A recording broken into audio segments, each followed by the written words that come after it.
Bonjour. Quelle forme d'intelligence avez-vous? Howard Gardner, un psychologue américain, décrit l'intelligence comme la capacité ou l'ensemble d'aptitudes permettant à une personne de résoudre des problèmes ou de concevoir un produit qui sont importants dans un certain contexte. Il décrit 9 formes d'intelligence.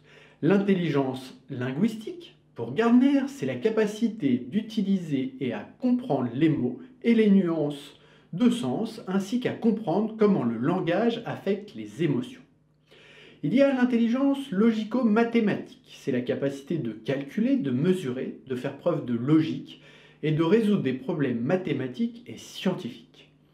Il y a l'intelligence spatiale, c'est la disposition à trouver son chemin dans un environnement donné et d'établir des relations entre les objets dans l'espace. L'intelligence intrapersonnelle, qui est l'aptitude à décrypter ses propres émotions, à rester ouvert à ses propres besoins et ses désirs, c'est la compétence d'introspection de la psychologie analytique. L'intelligence interpersonnelle, c'est la capacité de comprendre les autres, de communiquer avec ses contemporains et d'anticiper les comportements. L'intelligence corporelle et kinesthésique, la disposition de contrôler les mouvements de son corps dans des activités sportives ou dans la danse. L'intelligence musicale, qui constitue l'aptitude de percevoir l'invention des mélodies et des rythmes. L'intelligence naturaliste, ça permet de classer les objets et les différencier en catégories. L'intelligence existentielle ou spirituelle qui se définit par l'aptitude à se questionner sur le sens et l'origine des choses.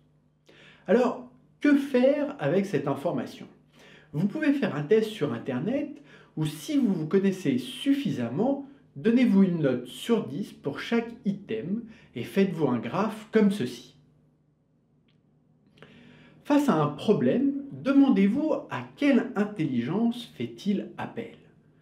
Dans mon exemple, si je cherche à me reconvertir, mieux vaut éviter les métiers dans la musique et privilégier les métiers de l'aide à la personne. Il n'y a pas de hasard.